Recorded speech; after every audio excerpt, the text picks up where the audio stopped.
Siyabingelela sinamukele ekhaya lapho sichaza khona amaphupho. Namuhla sizokhuluma ngomuzwa wokuphila impilo osake wayiphila. Ngikholelwa ukuthi wonke umuntu uba nawo lo muzwa empilweni. Lo muzwa kuyaye uzizwe kube sengathi impilo iyaphinda.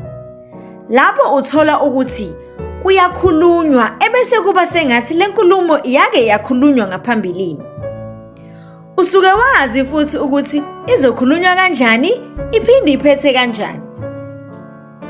Kwesinye isikhathi kuba uwena okhuluma into kube sengathi wake wayikhuluma naloyo muntu. Uze umbuze ukuthi awukaze umxoxele ngalolu daba. Aphike osuke ukhuluma naye. Uze uthi hayi okusho ukuthi wagcina ucabanga.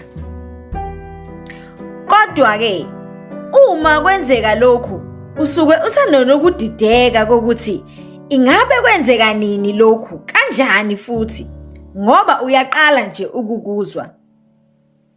Kwesinye isikhathi siyaye sihlangane nabantu sibe sibaqala nje ukubabona. Kodwa uthi uyambheka loyo muntu ubone ukuthi awuqali ukumbona. Kwesinye isikhathi uyaye uze umbuze impela ukuthi ingabe niyazana? Uthole ukuthi impela nje anazani. Uze uthi hayi okusho ukuthi uyamfanisa. Kuyaye kwenzeke futhi ubone into yenzeka. Uyibone ukuthi awuyiqali nje inhlobo lento ngendlela yenzeka ngayo. Nakhona nje futhi usuke sewazi ukuthi izokwenzeka kanjani.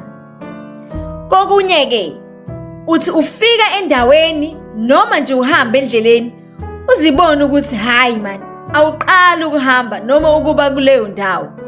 Kodwa usuke wazi kahle nje ukuthi uyaqala nje nqa ukuba kuyo. Lokhu ke kusuke kubangelwa ukuthi siyaye siphuphe ngabantu noma izimo empilweni ebese siyawakhohlwa lawomaphupho ethu. Kwesinye isikhathi usuke ungazi nanokuthi wake waba nalo lolu hlobo lwephupho. Izinto eziningi noma imiyalezo ifika kakhulu ngamaphupho. Yingakho kubalulekile ukukhumbula okanye ukwazi ngamaphupho akho ukuze uma izimo ezinjengalezi zifika mase uyakhumbula ukuthi wake waba nalo lolu hlobo lwephupho. Siyabonga, nisale kahle.